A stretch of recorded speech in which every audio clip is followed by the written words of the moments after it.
We began last week, or 2 weeks ago, last time we met, looking at the question of the question of the world to come, this world and the next, and specifically the problem of why the Torah does not mention the world to come. Let's restate the problem. We'll cover very briefly the angle that we touched on by way of solution or resolution of that problem, and then we'll try to move on to the next stage. Problem was as follows.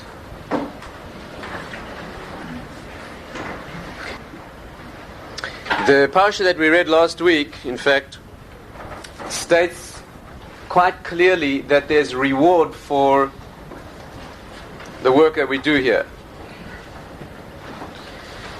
The English word reward carries connotations that are not perhaps entirely synonymous with what it is that we're talking about, but the consequence of what it is that we do here is what we call reward, or we call the next world. A much more sophisticated grasp of what it is that it's nothing other than your own intrinsic being. It's not something that gets given to you from the outside. That's a very immature concept of reward. In fact, there are many sources that say that if a person has correctly reached that level, then you could experience it here as well.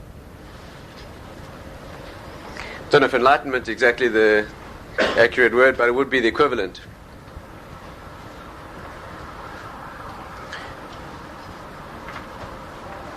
Beautiful story they tell about one of the Hasidic masters who lived in Tzfat not that long ago. Beautiful story they tell. The well-known story is that he was sitting in his home one day when his wife walked in. She'd been down in the town of Tzfat, and she came home and she said to her husband, she said, "Mendel, they say that the Mashiach's arrived."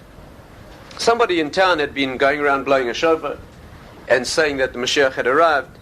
So she came home with that news that's what people were saying. The story is that he got up from the table, he went to the window, put his head out the window, and he came back and he said, "No, it's not true, nothing has changed. Nothing has changed." He could sense in the air of the world that nothing had changed. The Hasidim ask an obvious question: why did he have to put his head out the window? The answer is because in his own inner dimension, right, there would have been no change. In his own inner world, he was already living at that level, where there'd be no difference, and he was able to carve out for himself that reality, so that in his own environs there would be no difference when that change ultimately occurs. He had to put his head into the outside world, where he had no influence, as it were, in order to feel that. But we are going to formalize it now as a discussion of the existence in the world after this, which specifically means after life has ended, after death. And I think last time, if I remember correctly, we went through the stages, did we? Of the 10,000 years. We went into that. And what we're talking about when we say the next world, most specifically, although we often use that word generically or much more generally, when we talk about the next world, for purposes of this discussion, we are talking not only about the phase of resurrection when the bodies will be reconstituted, and the messianic age when people will again walk the physical earth. We're talking about the final stage when all of that will spiral back to its point of origin. Right? If you remember, I think we made a map, didn't we, on our blackboard? No? We said that if this section here represents the 6,000 years, and we are now holding by 5759, we're very close to the end of the 6,000 years. We then have a concept that whatever's left between us and the year 6,000 as a messianic phase could vary in length from anything from, could have begun in the year 4,000, says the Gemara, could begin now, until the year 6,000. We then have 1,000 years of Shabbos, which is another whole dimension. The Gemara talks about it. And then the Kabbalistic sources talk about what will be in the 8,000 years and the 9,000 and so forth. And according to the tradition of the Arizal, the acknowledged Kabbalistic master perhaps, whose formulation of these things is perhaps the mainstream today, the year 10,000 will represent a completion of all 10 dimensions of creation, and things will go back to their infinite and ultimate source, having achieved whatever they were meant to achieve. And there's a discussion of those things in the places that talk about those things. There are many other formulations of this, and I think we discussed some of those that take it beyond 10,000 years, but that's not our business now. So when we talk about the next world, we're not just talking about what a soul experiences when it's no longer alive. We're talking about the final state of its being. And in formal terms, we can call it reward. I presume that we are all aware that, I think we have discussed it before as well, that the state after death we don't call the world to come. The official name given to that dimension, that's called Olam HaNeshamas, the world of souls, which exists now. There's a rich literature discussing that. There's no, just as much as the Torah doesn't mention the world to come as the final stage, it certainly does talk about, certainly our sources do discuss the nature of the existence of where souls are now who are not alive. Right? That the Ramchal says clearly that it's a holding point, it's an intermediate dimension where some of the light or clarity of the final situation is manifest and some of the darkness of this world, and there's a lot of discussion about what that is. There's many sources that say that it's possible to contact souls, neshamas who are presently in that dimension, although it's a prohibition to do it. The same sources say that it causes them tremendous pain. Many people aren't aware of that. It causes them suffering and pain to be brought down, and there's a whole, again, that's another whole discussion in its own right. We're not talking about that. We're talking about the final stage, which is what we call Olam Haba, the stage of ultimate reward, which is nothing other really than the essence or existence of the soul, stripped of all its illusions and facade and all the raw materials that it was given, and it's just a rich experience of a complete experience of what it is and what it has become. The happiness or the ecstasy of that experience is feeling, or knowing perhaps is a better word, that what it should have done, it has done. That means it's an achievement of the original potential has now been brought out into the actual. That is the ecstasy itself. And of course the pain of that world is knowing what you could have done and should have done and did not do, and now are lacking the opportunity to do that. Right? Torah teaching is that the uniqueness of this world is that it's the only place where you can generate the next world. In that world you can't do it. That's a passive world. All you have in that world is the momentum that you built up while you were here. Again, the uniqueness of this world from a Jewish perspective is that it's the lowliest place, the place that inherently has its contamination and its lowliness, and right, both from the side of having its own contamination, that the body carries its excrement within it, and at a much deeper level, it is a world of finite boundaries, which means that it's a world of sacrificed options.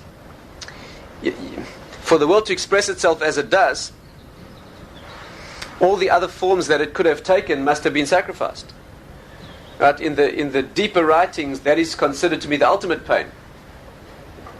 In fact, there are sources that say that when Adam Arishon, Adam opened his eyes and he perceived that he was in a finite world, had he realized the pain of that world, what the mystical sources call the divorce of the physical world from its point of origin, which is the oneness of existence, had he realized the pain of that creation, despite its beauty, within its beauty, he would have fulfilled his obligation of exile forever. And instantaneously everything would have been corrected. But what happened was he found himself in a world so beautiful that he failed to fully appreciate its divorce from its point of origin. Wherein lies the sensation of divorce? It is the fact that it's a finite world, and it comes from an infinite source. The infinite source is able to express all possibilities, and this world expresses only the possibilities that it does. That's an immense sacrifice of. That's the greatest polarity that there could ever be. Those limitations of the world, however, from a Torah perspective, are its greatness, because it's in that world of limitation where you have only the body that you have, but you have the body, so you can now use that body to produce what you have to produce. You have to use the tools in order to climb back out of this situation.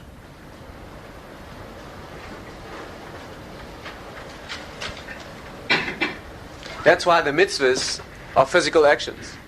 And unlike many other spiritual systems in which the spiritual work is an abstract work, or it's a work of meditation, Torah is, in addition to all of that, a work in the body. Of all the 613 mitzvahs, virtually all of them are done with the body. Virtually all, maybe a handful that you could debate. The rest are done with the physical tools of the body. What is the connection between a spiritual system that is aiming at transcending the physical world and the use of the body? The Kuzari goes into this in much more detail, the details that we cannot discuss here. You can look it up for yourself. But that is the essence of Jewish teaching, is that by descending into the world of the body, by descending into the world of the limited and the contaminated, it's out of that world that you extract the reality that transcends it, and only that way. And that's why Judaism is not a process of asceticism. We do not talk about abjuring and leaving behind the physical world. The great exponents of many other, perhaps most other, if not all other spiritual systems on earth, are people who are able to reach their greatness by divorcing themselves from the physical world. They don't marry, they don't use alcohol, they live a very celibate and ascetic lifestyle, and the great exponents of Torah are required to sink themselves into the physical world and transcend it at the same time. It's in many ways a much more difficult process. The only exception, for reasons I'm not going to go into now, is that Moses himself, Moshe Rabbeinu, was required to separate from his wife, but that's the only exception. And it needs to be understood, and it's not for now. But it's our understanding that it's by engaging the physical world that's the only methodology of leaving it. It's incidentally one of the reasons why all aspects of physicality take on the feminine in Hebrew. Kalim, for example, vessels. Vessels are referred to as feminine in Hebrew, because it's the place. The earth is always regarded as feminine in Hebrew, even when the words aren't feminine. Adamah is a feminine word, but Eretz in Hebrew, although it doesn't have the structure necessarily of a feminine word, it certainly takes the feminine in Hebrew. And that's because the dimension, the lowest dimension of the world, is always considered to be the place where birth or rebirth is taking place. That's what vessels are, kalim. Kalim mean vessels or tools. Those are the physical objects through which that which is transcendent can be reached. Now, this is background. We asked the question when we last met, if this is true, and if all that this world is the opportunity to generate that status, that state of existence in the next world, then why is it that the Torah does not mention it? That was the problem we began with last time. If it's so important, if it's the ultimate destination, then how come the Torah does not mention it? That's the problem. Furthermore, you'll remember that we said that not only does the Torah not mention the next world, but it does talk about reward, and when it talks about reward, it mentions only this world. Right? And I read out the Psukim last week, and again, you can, if you weren't here, you can look it up. The Torah says that if you keep the mitzvahs and you observe the statutes of the Torah, it says it very clearly. It spells out what the consequence will be. And the consequence is rain in its season and fruitful crops, and it goes into a lengthy description of the beauty and bounty of the physical world. And that raises a double question. First of all, why does it not mention the real reward, which is the spiritual reward? And secondly, why, when it does mention reward, it does purport to talk about reward, and there it limits its discussion only to the physical? It sounds very, very much like the Torah is telling you that there is no spiritual reward. After all, when it comes to the clause in the contract that discusses reward, which it does do openly, and then it launches into a description only of physicality, what could be more of an admission in the source itself that there is no reward that transcends this? That's the question. It's a classic question. And as I mentioned last time, the Kli Yakar has 7 classic answers to this question. There are answers way beyond these 7, and perhaps some of the especially deep answers come from dimensions that he does not mention over here, and hopefully we'll get time to discuss that as well. But there's 7 classic formulations of approaches to this issue, which the Abarbanel wrote and the Kli Yakar summarizes, and we began to deal with them last time. So in summary, our question is, what we're trying to understand this evening is why the Torah hides the existence of the next world.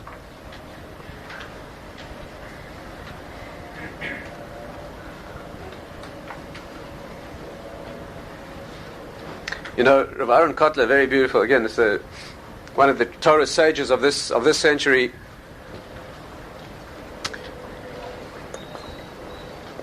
put it like this, a wonderful thing to understand. I mean, again, outside of these 7, last time we began with the first of the answers, right, which is the Rambam's. Before we begin the second one this evening, let me share with you an avenue of insight that he suggested. A remarkable idea, and the lifetime of thought that can be generated by this idea alone. But let me do my best to express it. It's not even mentioned as one of the answers. I mean, it's absolutely simple. It's completely basic information. Anybody who studies these areas will know that this is completely basic. But it's, for those of us who haven't studied all the basics, it's worth mentioning, it's worth speaking out. He said this: the reason that the Torah does not mention the world to come, and I think I explained carefully last time that the Torah does hint about the world to come, only it does not mention it explicitly. There are many, many derivations between the lines. Last time we discussed the birth of a child, and we discussed, I think, how a worm becomes a butterfly, and many verses that can be read with unusual punctuations, and there are many, many opportunities to derive references to the next world that are hidden within, that are only given as clues within the text of the written law. Rav Kotler said the following beautiful idea. You know, we've shared many times together the idea that the world is a projection of the Torah. Right? That should be familiar to everybody here. That the physical world, the universe that we experience is nothing other than a projection of the light of Torah. As if the Torah would be a film and the world would be a screen that projects the image of the film onto that screen. And we studied this from many angles. The reason that the word in the Torah for a word and the word for an object is the same word, unlike other languages. Davar in Hebrew means a word and it means an object, is because every object in the world is nothing other than the word the Torah uses, which is the cause of that object. There's a complete identity between every object or phenomenon in the world and the word that the Torah uses for that thing, to the extent that the word is the same for the word and the thing. A remarkable thing. But the axiom is, again, that the world is a projection of Torah. Everything in the world is exactly the way it is in Torah. One of the beautiful applications of this that I think we've looked at before is that if you have something in the world which has no name in Torah, if you experience something in the world, you witness or experience an object or a phenomenon in the world, and you cannot find any word in Torah, that's a very sharp indication that the experience or object is illusory. Someone has painted that thing up on the screen of reality, but it was never projected from the source. And there are many examples of that. The word doubt, for example. The word doubt and certainty, those words do not appear in Torah. The Hebrew words for doubt and certainty are words of rabbinic origin. The Jewish people coined those words. Safek and Vadai are Hebrew words that did not appear in Scripture. And the reason is because no doubt was ever created. Doubt is a problem of the side of perception. That's where doubt comes into existence. It's when the perceiver looks and is confused that doubt arises. It does not exist in the original creation. And of course, certainty cannot exist if doubt cannot exist. Things are not certain when they are. They simply are. Things are only certain when they could have been in doubt. So that whole spectrum of doubt and certainty does not appear in Torah. And there are many words, and we perhaps going to study this again in more detail on another occasion. There are many words that we use in our speech and in our Western outlook that do not appear in the original, right, in Hebrew itself, in the original, in the language of Tanakh.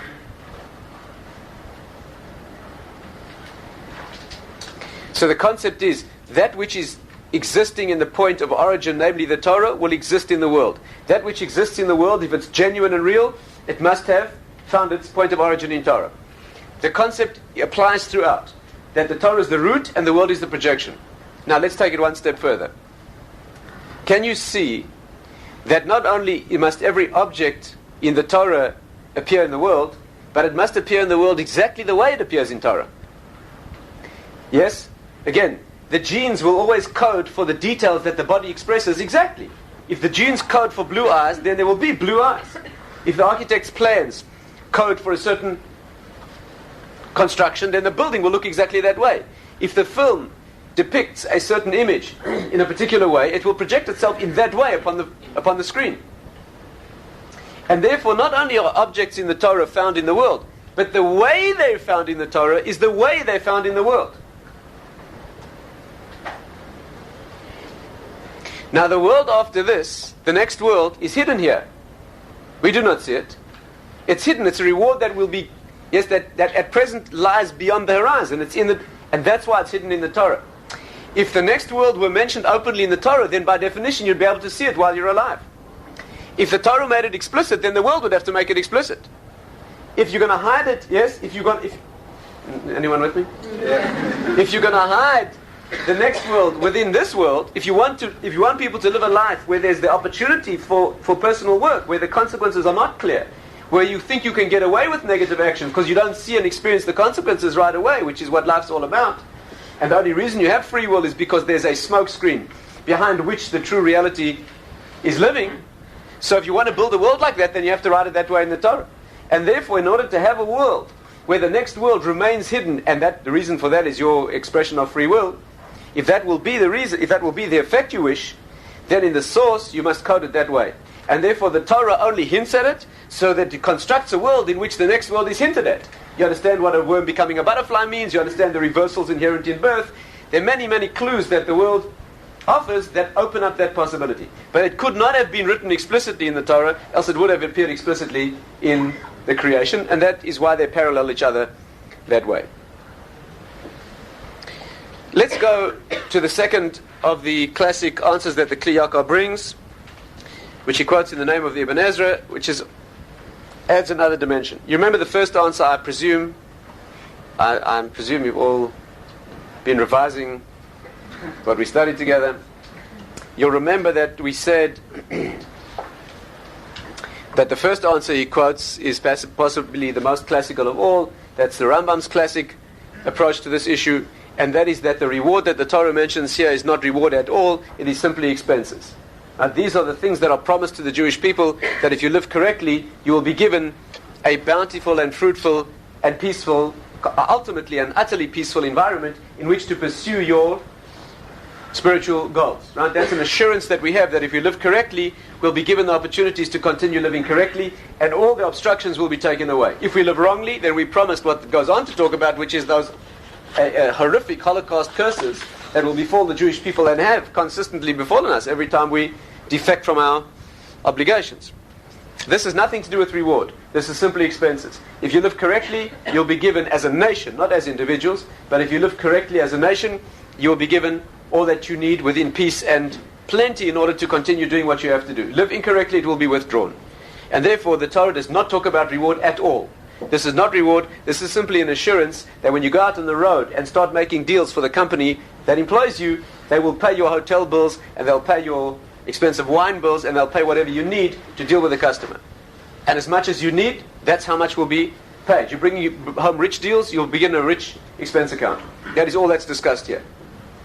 The second problem that raises is, so why doesn't the Torah separately mention the next world? What's wrong with having a contract that spells out the expenses and has a clause dealing with salary? What's wrong with that?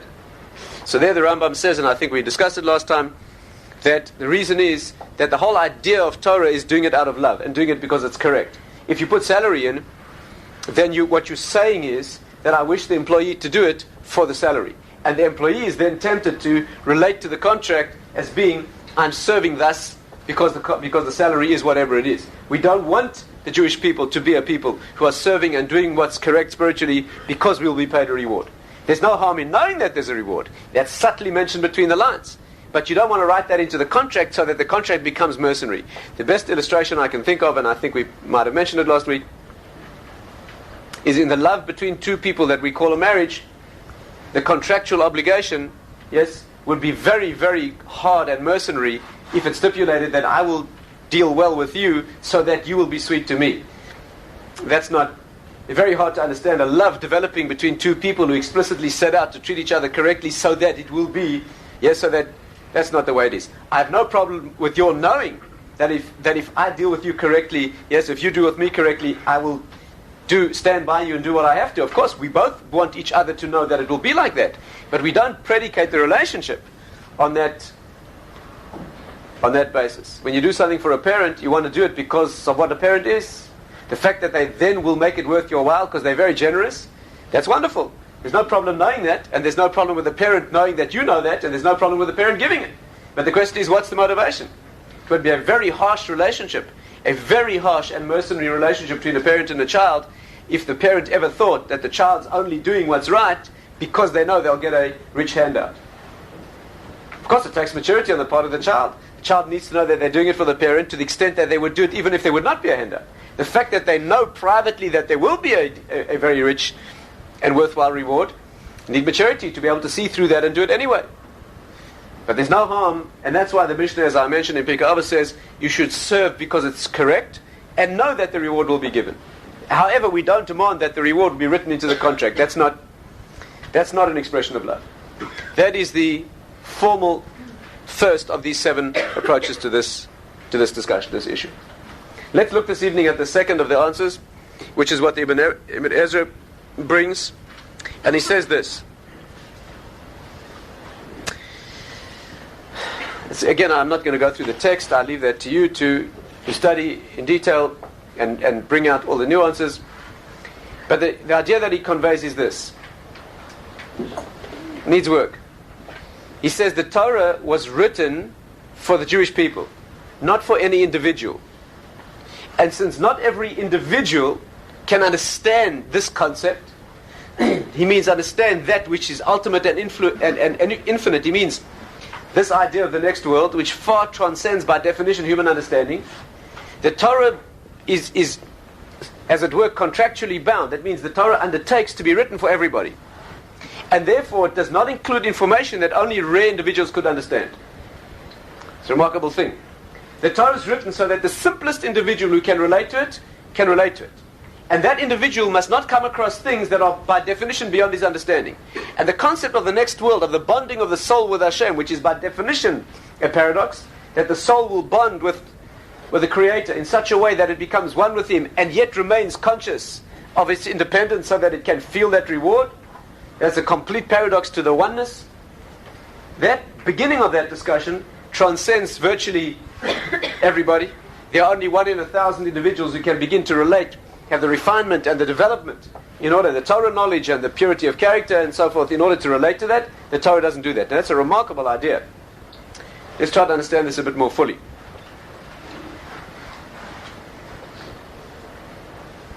What does it mean that the Torah is written so that everybody can understand? What does that mean? Let me share with you one avenue of insight, just one beginning avenue of insight into this. I heard this from Rav Wasserman. That's all. He put it this way. There's a Gemara. The Gemara in Megillah says that when the scripture, when Nach was translated, not Chumash, you're aware, I presume, that the scriptures, right, what in English they call a canon, is made up of 24 books, right, of what we call Tanakh, Torah, Nevi'im, and Ksuvim. 5 books of Chumash, and the rest being Yoshua, Joshua, prophets, judges, etc., Tehillim, all the Megillas, right, Kings, Samuel, etc., all the books of prophetic revelation. When those were translated, not Chumash, when those were translated into Aramaic, right, the famous Targum, the Gemara says that the earth shook. 400 parsas, that means basically the dimensions of Israel, right, which always means that the higher world, the land of Kedusha. There was an earthquake, a very powerful earthquake that took place because of this translation. It had to be done, and the Gemara's whole discussion about why it had to be done. Nevertheless, there was a shaking of the world when that translation took place. So the Gemara says, why did the world shake when this part of Torah was revealed? Because translation means a certain revelation. So the Gemara answers, because there were certain words that had to be translated that could not be translated. There the Talmud gives the example of the word Hadad Rimon. There's no translation for that in Hebrew. It's a place name. It's the name of a place, but it's a mystical and mysterious name. So the Gemara says that word was untranslatable. Meaning that when you do your work of translation and you come to a word like that, you have to make a decision. Either you will leave it untranslated and put it in as it stands, in which case you're failing to translate, or you will translate the word and reveal something that should not be revealed. How do we know it should not be revealed? Because in the original, it was a mysterious name that hides some depth that per force will be revealed if you translate the word. That impasse, that difficulty, led to the translation taking place, but there was a shaking of the world because either side you could go would be problematic. That's the explanation. That's what the Talmud says, Gemara says. So, Rav Simcha Wasserman was a great teacher of mine. He asked the following question. Why was there no earthquake when Chumash was translated? When the Chumash was translated into Aramaic, there's no record of any earthquake at all. Now we know that the Chumash is far greater than the rest of the written scriptures. Right? It stands above, it is the root. For example, you cannot learn any new mitzvahs from the rest of Tanakh. You can only learn mitzvahs from the Torah. The rest of Tanakh can only give you qualifications and details in mitzvahs. In many ways, Chumash stands higher. Proofs that are brought from the 5 books of Chumash are superior to proofs that are brought from later sources. No question that. So if there was a translation of Chumash into Aramaic, right, which surely is a more potent, surely there's more depth here. So why was there no earthquake then? Means that when that translation took place, it's a classic translation that we use all the time, there was absolute, not a ripple and not a ruffle, the whole world remained totally calm. Why? So Rav Wasserman explained the following answer.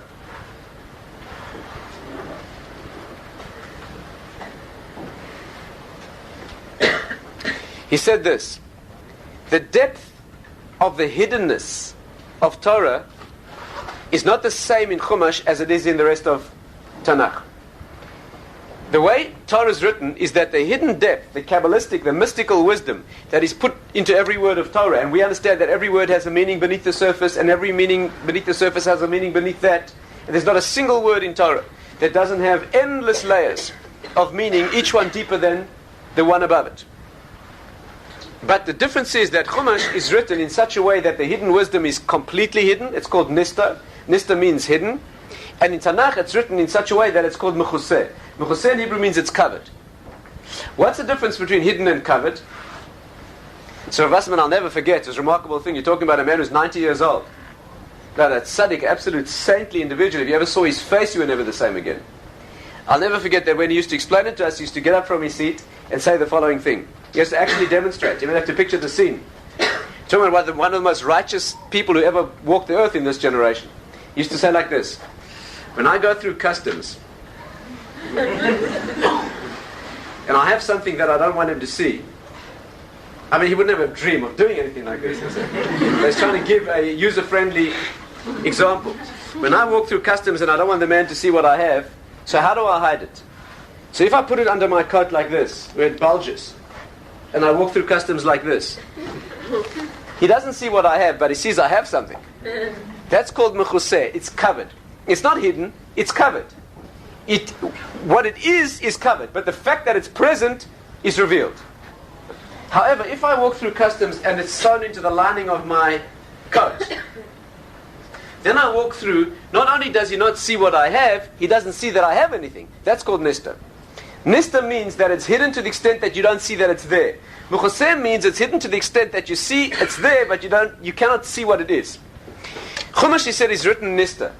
The Kabbalistic, the hidden, mysterious, and mystical meaning in Chumash is so it's so cunningly hidden that nobody sees that it's there at all. A 6-year-old can read Chumash from beginning to end and translate it literally at a 6-year-old level, and it's all clear. There's no problem.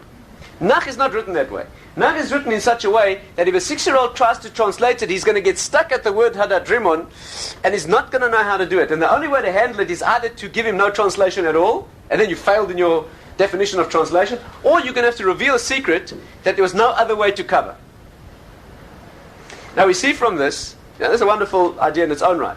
We see from this that the depth in Torah is hidden, and axiomatically it's hidden in such a way, in Chumash certainly, it's hidden in such a way that there's no access, that means there's not even a hint of what it is. Meaning that anybody has access to it. Access to the simple, at least to the simplest level. You can be 6 years old, read Chumash from beginning to end, and you will be able to translate it and have no problem at all. When you're not 6 anymore, but you're 16, and when you're not 16, but you're 26, and 36, and 40, and as you grow in Torah study, you see layers and levels that were undreamt of before. And then you begin to realize, the deeper you go, that the more superficial levels were really not the meaning at all. They always remain true, because we have an axiom in Torah interpretation or Torah study that no deeper level can ever controvert a more superficial level. It can only add. That means if the Torah says that people walked in a desert or a man walked up a mountain, so it will always mean that literally. You may never take that away. Only you realize more and more as you grow that the more primary meanings are the ones that are deeper, and less significant become the physical meanings. The fact that people walked in a desert or somebody climbed a mountain is far less important than the journey that's being described in spiritual terms. But it never becomes untrue. No matter how sophisticated you become in your Torah understanding, it will always mean what it means at the simple level. And therefore it should be clear that the Torah cannot speak about the next world, which would be by definition revealing that which the human eye cannot see. Who could grasp such?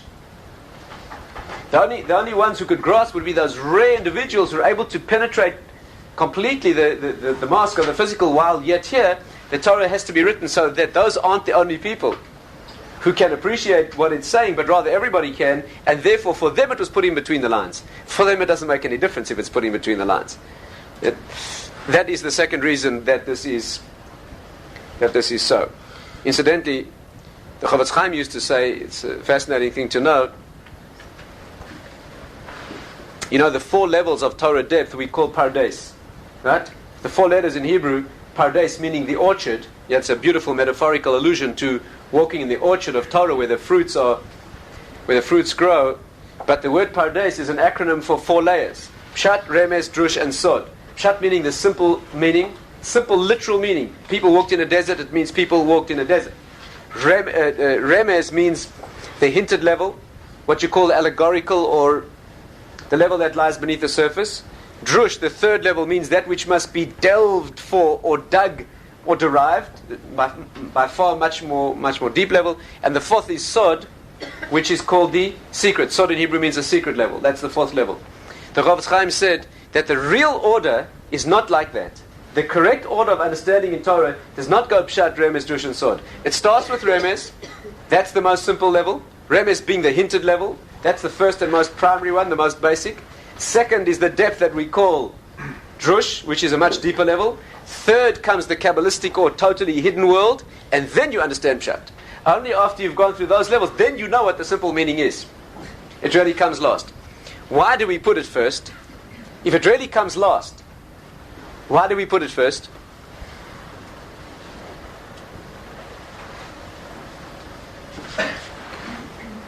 Because you can't start somebody with a hint if they don't speak the language.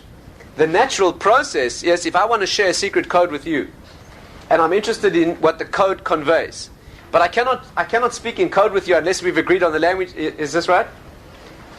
If I'm going to speak Italian to you as we travel through Italy, and every time I use a certain Italian word, you'll know that I mean something secret. You know, you better speak Italian. If you know how to speak the language, then you're not going to get the hint.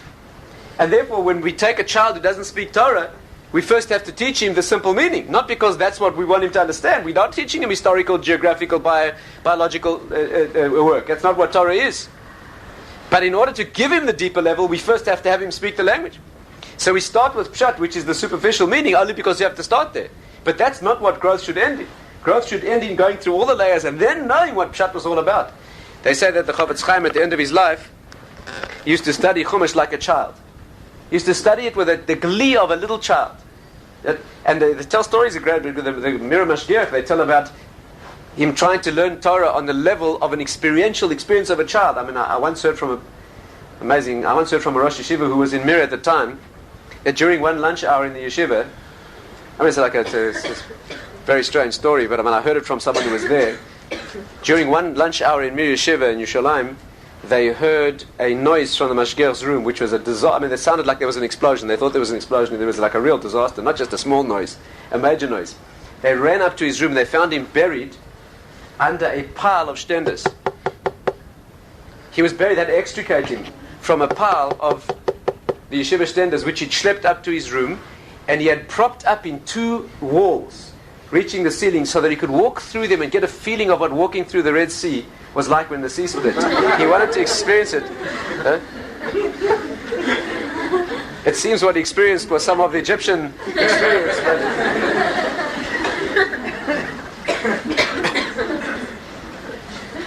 I mean, you're talking about a great sage whose intellect was unsurpassed.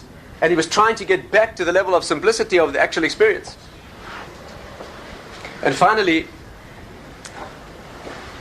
there's one and a half more words about the concept of the secret level which is unfathomable, just we should not make a mistake. The word sod, which is the fourth of the levels, yes, in the simple system, the secret level, which we know as Kabbalah, or the mystical level of Torah, it's a very great mistake to think that the word means a secret in the English sense. The word sod in Hebrew means secret, but the English connotation of a secret is something that no one's told you, something that they are keeping secret from you. If someone tells you, then it won't be a secret anymore. People think that the Kabbalistic wisdom is that kind of a secret, meaning, if only someone would tell me, then I would know it. That people's concept is that somewhere in some distant corner of the old city of Jerusalem is an individual with a long silver beard, and if you can just track him down and get him to teach you, then you'll know it. But you realize with a moment's thought that it cannot mean that at all, because then the word secret would be a completely temporary and arbitrary word. It would mean it's only a secret for those who don't know, but those who've been told it's no longer secret. Words in Hebrew always mean what they mean through and through ultimately. If it's called secret, it means it is always a secret. Even after they tell you it remains secret, it cannot be said. It's a wisdom that cannot be put into words. It's not because nobody told you yet. It's because nobody could tell you. It's a wisdom that has to be reached in a transcendent mode. It's something that no teacher can ever tell his disciple. He cannot tell his student, because words do not exist. You're talking about a wisdom that transcends what any finite words could convey. And therefore it means secret in essence, not secret because accidentally no one told you. That's incidentally why the Mishnah says that when the master teaches his Talmud, when he teaches his student in these depths of wisdom, he says only the headings, he says only the general areas, and the Talmud has to grasp the inner meaning himself. People think again it's some sort of a game. You know that the Rebbe tells only a hint and the Talmud has to work it out. It doesn't mean that. It means that the Rebbe, despite all the will in the world to say it over, cannot say more than the general direction. Some students of this wisdom say that all the master can do is push the student over the edge. He cannot, it's only when you fall in yourself that you know what it is. Once you fall in, it's obvious. All he can do is get you close enough so that you get it accidentally. But he cannot say what it is. A very crude analogy would be if you've ever tried to use language to convey a skill that cannot be put into words. If you've ever tried to give somebody in words the idea of how to do a knack or try to explain to somebody in words how to balance on a bicycle. See if it will help them at all. But all you can do with your clumsy efforts of words and demonstration is all you hope to do is get them close enough so that they get it accidentally. Sooner or later they sort of get it accidentally, and then they can't figure out what you've been going on for so long. Because none of it made sense anyway. That's a very simple analogy, but that's what the meaning of sod is. And finally, just to note one exception to this rule, which is not an exception at all, is that the simple meaning in the Torah is always what the words say simply. If it says that people walked in a certain place, or a man walked up a mountain, then it always means that simply as it says it. What's not said, but is beneath the surface, is the deeper wisdom, and that by definition is taking years and years or a lifetime of delving to achieve any understanding of what that is. The exception to this, in fact the reversal of this, is the first parsha in the Torah. We're not going to go into it fully now, but just to mention, the first parsha in the Torah, the beginning of the Torah that describes the creation itself, all those experiences of the world coming into being and the initial experiences of the human beings who inhabited that garden, the deeper sources say that up to the stage where the world was completed and they were exiled from the garden, that whole experience up to there is all written in reverse.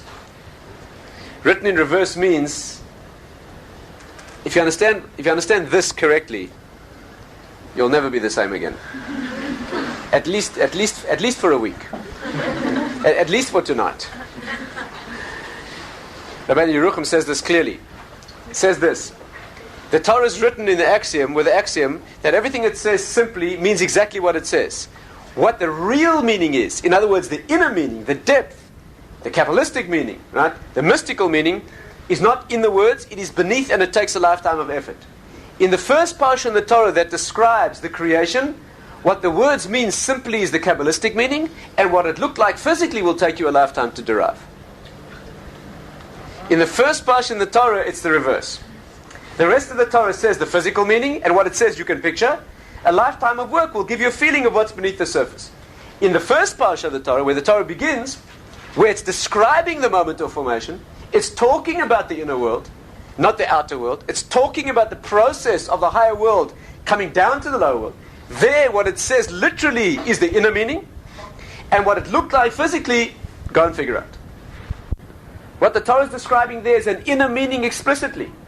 What it looked like is impossible. It's just as difficult to figure out what it looked like as it is to understand the depth of any other part of Torah. And if you feel you're inadequately qualified to understand the mysterious and mystical depth of the deep parts of the Torah, you're at least as unqualified to try to picture what they looked like in that garden. You know, some Kabbalistic sources say that the way Adam looked, just to give you try and put some flavor to it and taste to it, the way Adam looked in that garden, the way they looked, that human being in that garden, was the opposite of the way we look now. Meaning, if you look at a human being now at this end of history, so you see a creature who looks like an animal. Looks like an animal. You look at a human being objectively, you see a monkey. And in fact, the world teaches that we are animals. They're quite clear about it, that we are part of the family of animals. They have no doubt about it at all. The only difference between a human and an animal, the source, again, these sources say, is what we call ziv aponim. It's a glow on the face. Actually, a vertical stature is another issue that the deep sources talk about, but the one that's discussed in depth is what's called ziv aponim. It means there's a certain light on the face of a human being. That if you look at the face of a human being, and especially somebody who does not live in an animal fashion, especially somebody who's put effort into personal growth, you look at the face of somebody who studied Torah for a lifetime, look at the photographs of the greats of the previous generation, just look at the photographs of those faces. If you're sensitive and you wish to see it, there's a glow on the face. It's almost imperceptible, and it's rapidly being stamped out, and it's almost indistinguishable from an animal, but something is there. When Adam was created, he looked the opposite. If you looked at him, all you saw was an incandescent light of the spirit. And if you tried very hard, you could make out the wisp of a body that surrounded the light. Exact opposite mode. Now the spirit is so damp that it almost fails to glow out at all. And then it was so bright that the body failed almost to manifest at all. That's the way it was. Can you picture that? The Gemara says that when Adam and Eve were created, Adam and Chava, they were one being. They were fused by the back. They were fused back to back. There was no back. They were a man and woman in one body who had only faces. The deep sources explain it means that there was no side of darkness. That means the back is always the side of negativity, of excretion, of unrecognizability. That means the two of them existed in such a way. There's even one Kabbalistic source, believe it or not, that says that man and woman were formed back to back like two street fighters who find themselves threatened by thugs in a dark alley. They put their backs to each other to protect their vulnerable side. So man and woman were created that there's no side of vulnerability. The same sources say, of course, that it means there was no possibility of a relationship either. And that's why they were ripped apart, making them dangerously vulnerable, but able to fuse into a being where they could relate to each other and face each other. And that's a whole big, major discussion in all the Kabbalistic sources, exactly what that means. Can you picture what that looked like physically? It's a tragic mistake to do that. There's only one mistake more tragic than trying to picture that scene with the eyes. And that is making children's books in which you draw pictures for the children to see. If you want your children to have no relationship to Torah at all, you buy them that sort of Bible book where Adam and Eve are drawn in the kind of fashion that would grace some of the magazines of the netherworld.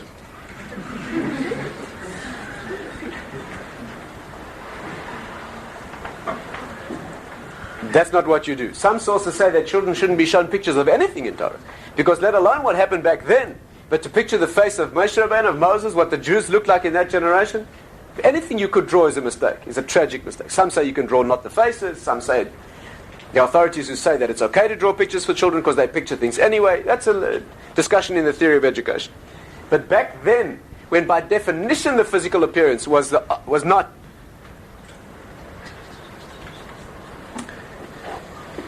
Yes.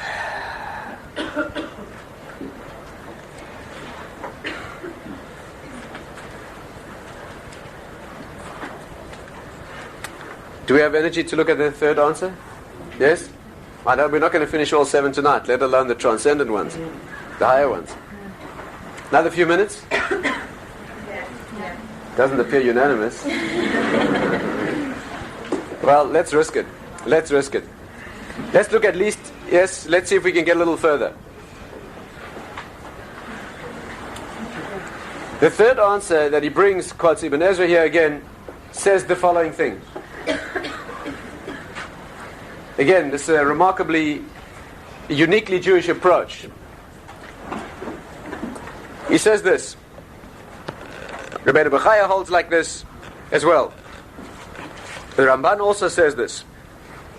All the endpoints that the Torah talks about, Kol Yehudim shebeTorah, Yehud in Hebrew means, Ya'ad in Hebrew means a destination. Yehud in Hebrew means like a destination of motivation. It's like a, Ya'ad means a point of meeting in destination, a rendezvous at the end of a journey. And Yehudim in the Torah means those points of, the points we long for as endpoints. Those are supernatural. All the, listen carefully to what's going on here. All the endpoints that the Torah talks about are supernatural. Why? Because, again, this is, the genius of this is, I mean, the Ramban doesn't need my haskama, you understand, but doesn't need my approbation. Nevertheless, one can't help expressing the amazement at the freshness of this. He says this. All the things the Torah talks about are transcendent and unnatural, supernatural. Why? Because what does it say here? It says that if you keep the mitzvahs, rain will fall in its season. That is magical. That's what it says. If you keep the mitzvahs, right, then the rain will fall, animals will be fruitful, the land will be bountiful, etc. That is miraculous. That is supernatural. That's news. That the Torah has to say. But that you keep the mitzvahs, you'll have a spiritual reward. That's natural. That's natural. That the soul should work spiritually and be rewarded spiritually, that's natural. Torah isn't going to say that. That's absolute. That goes without saying. What could be more natural? That you exert yourself spiritually and the reward will be a spiritual existence, that's completely natural. But you want to come along and tell me that if I do the mitzvahs over here, the rain's going to fall. That is supernatural. So the Torah comes along to say that which is supernatural. It doesn't have to tell you the things that are natural.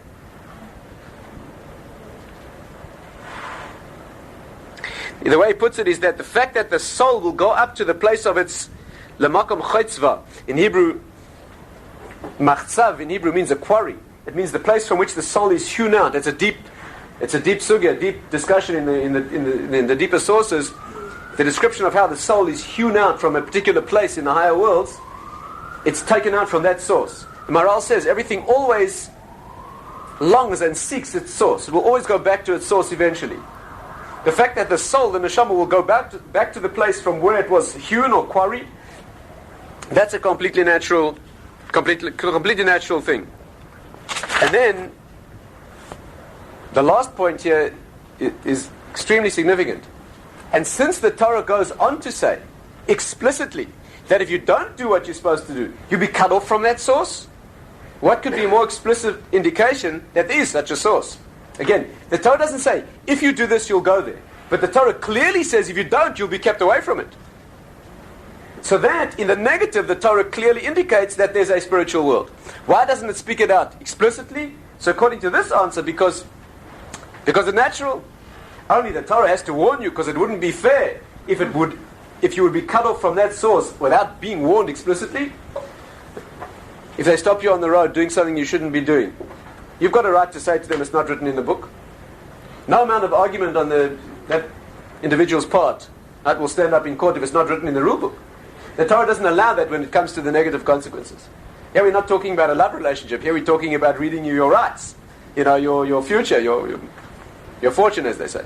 And therefore, on the negative side, it certainly talks about being cut off from the source. From that you can infer the positive. So therefore it's there. But that it should speak it out explicitly, the Torah speaks out the supernatural. What's supernatural? Live correctly in the land of Israel as a nation, and the world will dance to your tune. That's a supernatural consequence, and therefore the Torah speaks that out.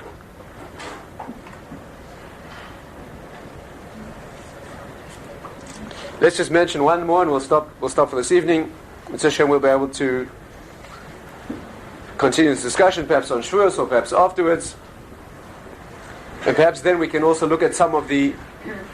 We have an all-night learning session on Shavuos. Perhaps then we can look at some of the fascinating outcomes of these things. Perhaps just to whet your appetite, we can mention the fact that we said tonight that the Torah means what it says literally throughout the whole, literally in the way we can picture it, throughout the whole description of the world from the creation on. So how come on Shavuos, when the Torah was given, it says Roi Nesakolos? It says they saw the sounds. When the Torah was given, it says that there was a sound of the shofar, and the Jewish people saw the sound. How can you see sound? And if we're saying that the Torah says literally what it means, such that you can translate it simply that a 6-year-old could understand it, how could they have seen the sounds? Perhaps on Shavuos we'll have time to discuss that. Meantime, you can, for homework and preparation, you can work on that.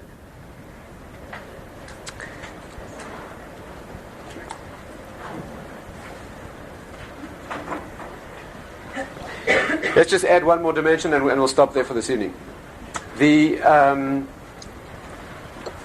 fourth approach here is, and again, these are all facets of a diamond, right? They're not mutually exclusive, they operate together.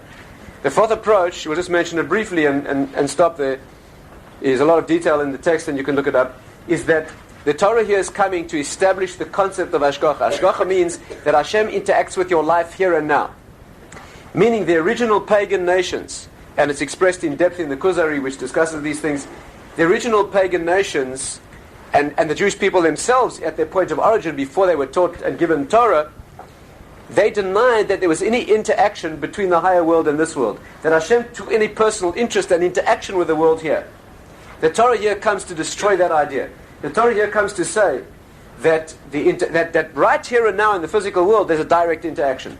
In other words, if you are now doing what you should do, you'll see the results here, not because it's reward, but because the Torah wants to make clear its commitment to the fact that it can be witnessed and experienced here and now. Why? Because those non-Jewish religions that were teaching the opposite, in fact there the king of the Khazars says this in the Kuzari, actually expresses this idea, they were teaching that all the rewards are only in the next world. And they built up incredible pictures of the pleasures of the next world. So the concept is that when you talk about something that's very far away, that isn't necessarily a motivation. People can see it's so distant and so far away, it's really not. And the Torah came along to say that you don't have to look far away. That right here and now you can test it out. You live correctly, the results will manifest in interaction with your life. In fact, there in the Kuzari it says that despite the fact that these great and fantastic rewards are discussed, in fact, very few people long to get there fast. Those nations who teach that the next world is an ecstatic place, we don't see people rushing into it to try to get there. Right? Suicidal attempts on the life of Jewish people by the Muslim world is a unique issue that needs to be discussed. There's a principle that underlies it. And in fact, there are many sources that say that the final showdown will be explicitly between a suicidal attempt to destroy us, not just an attempt to destroy us, but it will specifically involve the destruction of the attack as well. That's another whole discussion. But leaving that aside for now, we see that people who talk about a great existence in the next world, but they're very happy to stay in this world as long as possible. And therefore the Torah comes along to say that we are not only offering a reward in the next world that who knows whether it exists or not, and how can you ever... Torah commits itself to an explicit undertaking that if you live as a nation correctly in this world, you'll feel the consequences in this world. And that teaches the great principle of Hashgacha, Hashem's direct and immediate interaction with the world, which was a break from all previous traditions, and the Torah makes that explicit. Now, we'll stop here for this evening. We've studied here the first 4 approaches to this question. Again, they need all to really be studied. Each one needs to be seen in the light of the others, because each one adds dimensions to the others. There's a lot of work that needs to be done here.